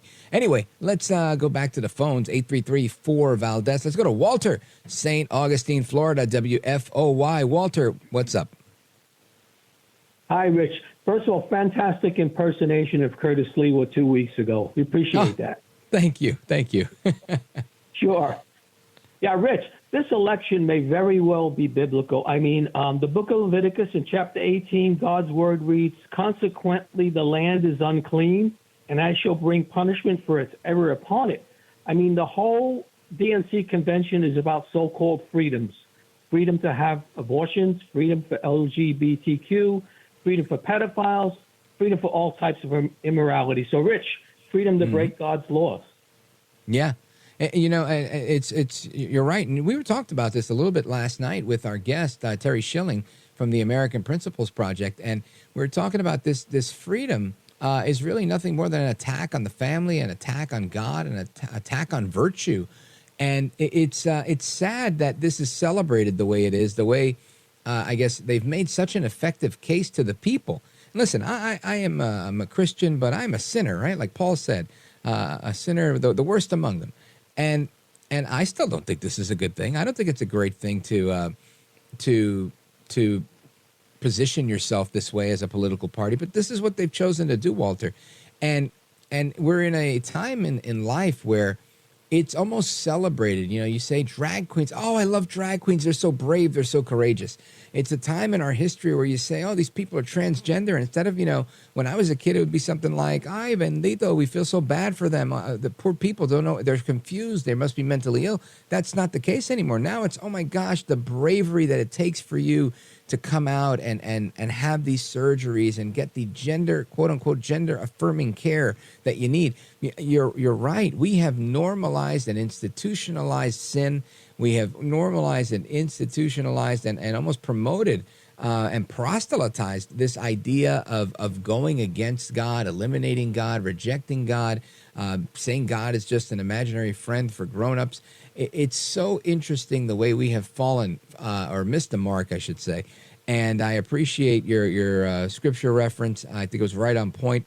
And you're right. This is how the Democrats have positioned themselves.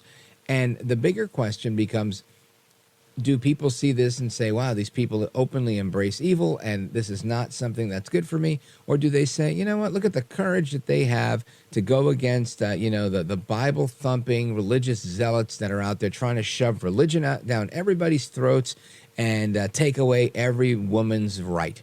And I don't know where we land on this. I really think that, that last point that I made is a contentious one where a lot of people really are just super pro-abortion. It seems to be the popular move, even though it's no longer the law of the land. So, Walter, I don't know the answer to that one, but I do thank you for your observation, and thanks for the call and for listening always. Walter in St. Augustine, Florida, WFOY. Let me see. Let's go to Jeremy, Kearney, Nebraska, KRVN. Jeremy, you're on with Rich Valdez. Go right ahead. Hey, I'm just wondering how things play out here, no matter who wins this election, for rural Americans and what that may look like, Democrat, Republican. You tell me. Well, I don't know much about rural America. I grew up in Brooklyn, New York, and live in a suburb of New York now in New Jersey. I've done a little traveling, but honestly, I don't know. I once did a project that took us into Ohio and into Kentucky. And I remember talking with some of the colleagues that I had there, and they were telling me on the Kentucky side, they were like, oh, we don't have internet here. And this was 10 years ago, 2014. And I was like, what do you mean? They were like, oh, no, we don't have internet here. This is a big coal mining community, and there's just no internet here. And it blew me away that there was no internet. Like, you couldn't even get it on your cell phone. And my brother has a farm in Pennsylvania. When I go up there, my GPS stops working about, a mile away from his house. I'm kind of used to that, and that's a little bit of rural America. But I don't spend a ton of time there, so I don't know. What issues in particular are you talking about when you're talking about rural America? Well, I mean, I guess to a certain extent, you're kind of right in terms of internet. I mean, rural America doesn't have the access to certain things like that. I mean, we have internet for sure, right? I mean, we're not in the Stone Age in terms of not having access to all of that. So that's certainly something that we have access to, but it's not as reliable, maybe is the right word.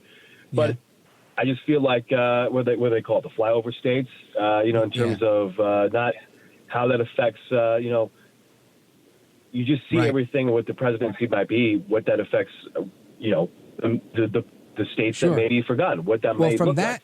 From that perspective, in the 30 seconds I've got left to respond, I'll say this. If you look at how Trump campaigns, he typically picks the most barren areas in these flyover places like Pennsylvania, Michigan, Wisconsin, and to put together these huge rallies. That's not what Harris does, right? She goes to the epicenter. She goes to the big arena in the big blue city.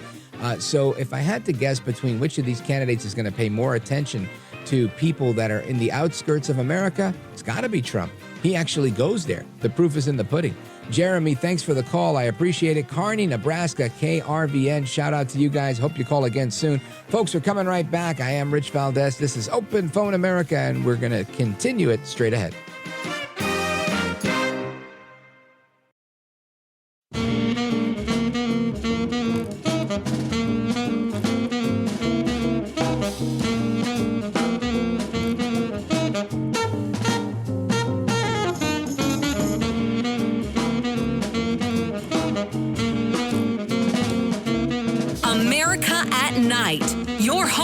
For the best election coverage. Call now, 833-4-VALDEZ. That's 833-482-5337. 833-4-VALDEZ. That's Valdez with an S. All right, America, we continue with open phones across America. We've got a full call board. Looking forward to speaking with everybody. Let's tap in here to William. He's in Chicago, Illinois on WLS. William, go right ahead. You're on with Rich Valdez. Welcome. Good evening, brother. I just want to let you know, everybody that knows my little radio station and they love you, okay? Oh, they get calls every night. They really enjoy your input. And let me just throw this in there real quick. We're one of the very few conservative radio stations in Chicago, but you are adding a big spice to it, okay? You really are. Oh, thank you. In Spanish, we say a little bit of sofrito, right? We're adding a little sofrito to the mix, and I appreciate it, William. And what's the big talk? I mean, you guys had to deal with the whole DNC this week. How'd that go down? How about the word nightmare? I would imagine, right? Everything was closed. You had all the Secret Service, all sorts of everything. Brother, I'll tell you what, okay? Chicago's going through a lot of things, most of them bad. But I'll tell you what, you are a big inspiration to most of us around here. We really like you. And everyone that I've talked to says the same thing. This new guy that's on our air is phenomenal. Okay, how's that? That's very kind. I appreciate it. And let me tell you, it's a little bit of a love story with you guys. I don't know, 5-6 years ago, I was on WLS because I was hosting the Mark Levin show. And I had some great calls from WLS. And I thought, man, I like the Windy City. It's so cool to be. I said, if I ever get a syndicated show, I definitely want to be on WLS because you guys were, active, very active. Being a New York City radio host, everybody's active in New York, right? When somebody calls you, they're either telling you off or, you're going to have a really, they're up to speed with the news. And, because big cities are busy like that and people are cutthroat in the big cities. I love talking to my friends in Arkansas and Kentucky because they take it easy. They're very nice to me. It's always fun, but you never know what you're getting in the big city. So I do appreciate it, William. Big shout out to you guys and on WLS in Chicago. Thank you, brother, for showing me some love. And we continue the conversation. Let's go to Otis. Otis is in Morgantown, Kentucky, WKCT. Otis, go right ahead. You're on with Rich Valdez. Good evening, Rich. Great show tonight. As I was telling your call screener there, this Robert F. Kennedy Jr. thing, I think it's a pretty big thing today. It's kind of almost like a statesman-like act he done. He's just a couple of years older than me. I remember all the stuff he went through, and really do appreciate what he's done and everything. He's finally someone's sanity there. Isn't and that also, J.D. Vance is a great pick for Donald Trump. He's out there beating the drum. He's proven to be a fighter. The majority of us love him. Yeah, listen, I don't know him. I've never met him, never had the chance to interview him. But I can tell you from what I see, he's out there every day. He's fighting. He's articulate. And he's fighting the right way, right? You push back when you have to push back, but you're respectful, you're kind, you're kind of open conversation. And I think that's the way you do it. This way you can earn respect from people. I think if you come out there and you're just throwing bombs, it's not going to work because some people say, this guy's a bomb thrower and he's no good. And you can throw bombs all you want if you're Trump, right? Because Trump has a track record. He was president. He's Trump. Trump was huge. When I was a little kid, everybody knew Trump. I'm talking about a little kid. I was 6-7 years old in Brooklyn, New York. His family's name is all over Trump Village, right? Trump Village is where his father started their real estate empire. And then in Queens and whatever. So, listen, I think you're right. This was a good move. It was statesmanlike, a lot more statesmanlike than Biden stepping aside because of the pressure of the 25th Amendment. That's for sure. Maybe they should put RFK Jr. on the dollar bill instead of Biden, like that comment that we heard before. Otis in Morgantown, Kentucky. Thank you, my brother. Appreciate the call. WKCT. And we continue our late night national town hall conversation. We're taking it international right now. We're going across the big pond here, the Pacific, into Manila, Philippines to check in with a longtime caller. Gil, go right ahead, brother. Yes, good evening, Rich. Buenas noches, sir. I'll try to make it as quick as I can. I know you have a lot of callers, but I know you deal with pollsters all the time. You interview them. A couple of calls back, I told you about the Bradley factor. That when there is a minority candidate at the top of the ticket, when people are polled, they don't give their true feelings because they don't want to be viewed as politically perceived incorrect. as a racist. Right. Well, here's another excuse. You know that when someone runs for president, they generally carry their home state by a wide margin. Well, when people poll people who intend to vote or people who are registered voters, how much is California going to skew the results? Because so many, California is the largest state. So, and you know what was interesting, not to interrupt, but really interesting, when they did the roll call, and I was going to grab this audio today, and I was like, it's too in the weeds. But I did see it, and I thought it was interesting because I really don't know the process. I'm not a Democrat, and I've never been a California Democrat. But when they went to California for the nominations, the ceremonial nominations at the DNC, they got to them. The chairman of the California Republican Party, or his representative, was there, and they said, "California, how do you pledge your delegates," or whatever? And the guy says, "Mr. Whatever, we pass." And I thought, why would you pass?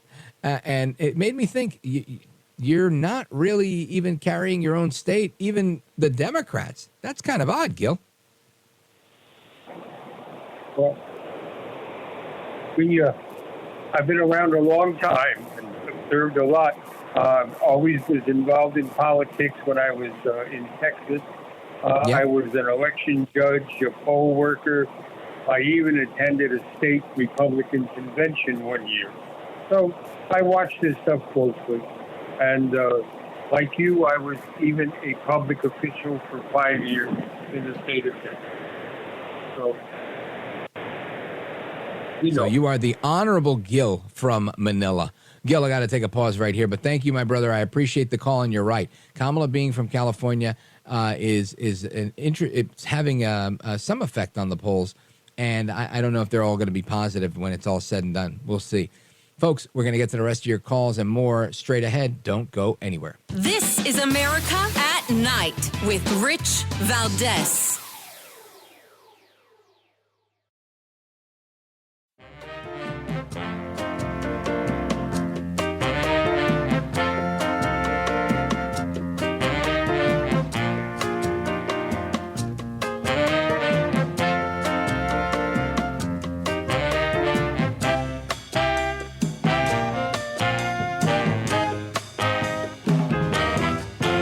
The best guests, the best opinions.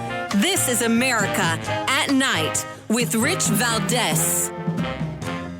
All right, we continue our coverage of everything that's going on in America at night with you all, the American people, in our late night national town hall conversation. The phone number is 833-482-5337, 833-4-Valdez. Let's see, where do we go? I want to go to Roger. Ozark, Alabama, WDBT. Go right ahead. Thank you so kindly, Rich Valdez. Yes, I'm a big fan of Mark Levin, and so awesome. I thank you. Me too. And so what I want to get straight to is all the gaslighting last night at the DNC. And what is your opinion of this? And we're not even going to talk about RFK Jr. at this point. But what did you think about that absolute gaslighting that happened last night? Well, I think this is probably the most concerted, coordinated gaslighting on America that I've ever seen. And I've been, I've been observing politics now 20 years at a minimum, right? Because I worked on the Bush 2004 campaign, and it's literally 2024, and I was doing some political stuff way before that. I was interning in Congress in 2003. So, I've never seen anything like this in the time that I've been around this world. And I can tell you, it's working for some people, but it's turning off a lot of other people. And the main stuff you got to see, and, I shame me for not grabbing it, but Don Lemon, after his deal went south with Elon Musk for his streaming show, he's been doing an independent deal on YouTube, and he's got his own audience. He has, millions of people that watch him. But he's been doing like man on the street interviews in Atlantic City and other places, and he's interviewing people about what do you think of Kamala Harris? And there was one clip I saw where it was a very eclectic mix of people. You had some people that were white, some people that were men, some people were women, and they were all like, yeah, we're going for Trump. But there was another clip that he had He might have been at the DNC for all I know. And it was like 3 or 4 black women, and not together in a group, like one after the other. And all of them said, absolutely not, I'm not voting for Kamala Harris. This is a ploy to try and attract black women by having a woman of color. It's not going to work. We know that the economy didn't work with her and Biden. Why on earth would we vote for her? So clearly amongst women in the African-American community, this isn't working. The gaslighting isn't working. And I think as much as you try, and that's the problem with gaslighting, right? As much as you try and tell somebody, listen, I really am 7 feet tall. I'm of Norwegian descent. I'm actually 7'5". People are going to Google me and they're going to be like, dude, you're 5'8", you're from New York and you're Puerto Rican. I'm not buying it. And that's ultimately what's going to happen. People, you can't gaslight somebody to thinking that they're not broke or that they're not struggling to pay their bills. Doesn't matter how much money you make. I had a guy who owns the Chicago Cubs on this show 2 weeks ago, and he said he stopped buying the cookies he bought, his favorite cookies, because they went up to $8, and they weren't $8 before. And we heard Trump saying something about something that he liked that he stopped buying. So even people with billions of dollars are changing the way they live their life because of inflation. If that's affecting people with all the money that they need, just imagine how it's affecting everybody else that works for a living like you and me. So to that I say the gaslighting is disgusting, but I don't think it's going to be effective forever. Roger in Ozark, Alabama, WDBT, thank you, sir, for your call. Let us continue. Let's go to Larry, Myrtle Beach, South Carolina, WRNN. Go right ahead, sir. Yeah, that was a big thing with Kennedy. There's hope for some Democrats to flip over and vote for Trump. But I tell you what, this election, I'm kind of worried about this. It might bring civil unrest. Like the stuff we were seeing outside of the DNC, where they were spraying the cops with mace? We're talking martial law, I don't know. I don't think we've declared martial law, I don't know, a long, long time. And that's a county by county type of thing, right? So it's not like you say, hey, there's martial law in the whole country, all 50 states, all 3,000 counties are all locked down at the same time. They didn't even do it during COVID. And we had the most massive lockdown I'd ever seen in my life during COVID. So I doubt very much, that there'll be any martial law. I really do. And mainly because I just don't see it happening. We're not in the place that we once were, right? We once were in a place where we had to stay home. We had to wear a mask, and we were told you could only vote by mail-in ballot. That was called 2020. And since then, a lot has changed. A lot of people know things. A lot of people have seen 2,000 Mules. I mean, there's just so much information. It's a different time. There's a lot of people that are like, you know what? I will lose my job 10 times. I'm not taking your stupid vaccine. You know what? I'm not putting the mask on. I'll find something else to do. I can make more money staying home. I could say I'm an illegal immigrant and get a $20,000 debit card. I mean, there's so many options for people now. So I think that it's just not the same time and place. They're not. You can try. Lincoln said that, right? You can fool some of the people some of the time, but you can't fool all the people all of the time. And I just don't see how they're able to pull off something like 2020 again. And that's what it would take. And honestly, I'll be very frank with you. I don't believe there's enough chutzpah is the word, right? Cojones. There's not enough of that in this country to actually do that. This is a country where people see women getting beat up and they pull out their cell phone and they videotape it. So this is not the type of place where they say, hey, you just got robbed in an election and your vote doesn't count and your country's no longer free. There's a lot of guys that talk a lot of talk, but ultimately, I don't see anything happening. I really don't. So, and when that one guy does take a stand, they're quickly labeled a domestic violent extremist. They're taken down by Homeland Security, and nothing materializes. So I would say you can't fight City Hall on this one. I don't see any civil unrest. Yeah, civil unrest like, these people blocking traffic, the BLM or the pro-Palestine people.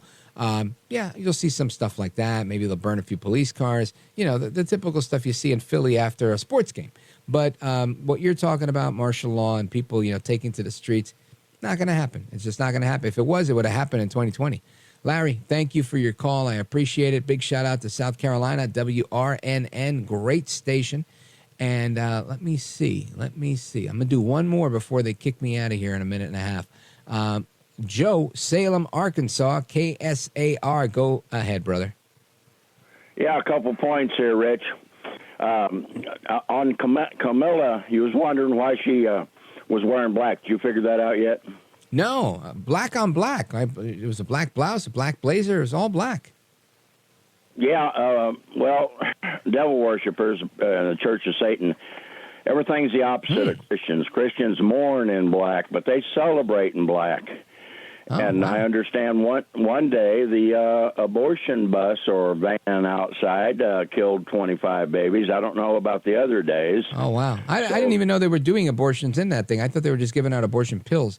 But I don't know anything about Kamala Harris being like an active member of the Satanic Temple or anything like that.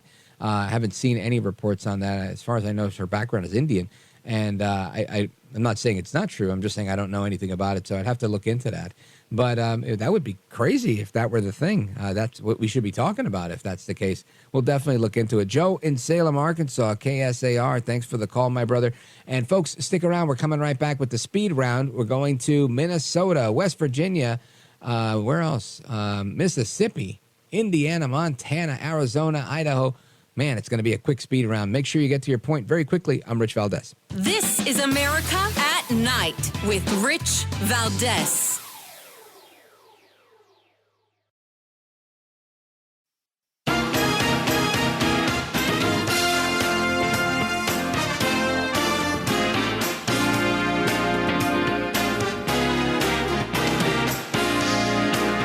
All right, here we go. Super speed round, lightning quick. Let's go to Mike, South Haven, Mississippi, WKIM. Mike, what do you say about the government and illegal aliens? I've been suffering for like years. I'm disabled and I'm on a fixed income, and I'm just waiting for my turn. Yeah, you're right. Right? Yeah. All these other people get their stuff. And it's funny. I've talked to people who say that they've considered going down to Mexico and then coming right back and just saying, hey, look, I'm an illegal alien too, to try and get some of these amazing benefits. And, these people aren't even asking for this stuff, right? They're just being told, here's what we're offering. These big debit cards with $15,000 in food stamps and $5,000 in cash. And I wouldn't say no either if I was walking into the country brand new with my kids in tow or whatever it is, especially if I was invited by Joe Biden to come right across the open border. It's an absolute disgrace what's going on. They're going to bankrupt the country, and they're creating a very dangerous precedent, not to mention the national security implications. I'm sorry you're going through what you're going through, Mike, and you're right. You raise a good point. Who's taking care of the people here at home? We can't take care of our own, but yet we're going to take care of others. Not a good look. Let us continue. Let's go to Justin, Lakes Country, Minnesota, WDAY. What's up, my man? How you doing, brother? Hey, what we learned this week, we learned that walls work. Big wall around the DNC so nobody could get in. We learned that IDs work. We can't have you voting with one of those, but you needed one to get into the DNC conference. We learned it's pretty nice to have police around to protect versus crisis prevention counselors. Right. And then we also learned you can get rid of homeless encampments when you want to. Yeah, 100% and then lastly, right. We learned Trump still got it at the end of the week, sucking all the air out of the news cycle with the RFK announcement. 100% right, Justin. Thank you, brother, for your call. Shout out to WDAY, and shout out to my buddy Tommy in Charleston on WCHS, Frank in Evergreen on KOFI, Pat in Sedona, Arizona, streaming on richvaldez.com, Paul in Boise on KBFI. Thank you, America. Hasta la próxima. Take care, good night, and God bless. I'm Rich Valdez.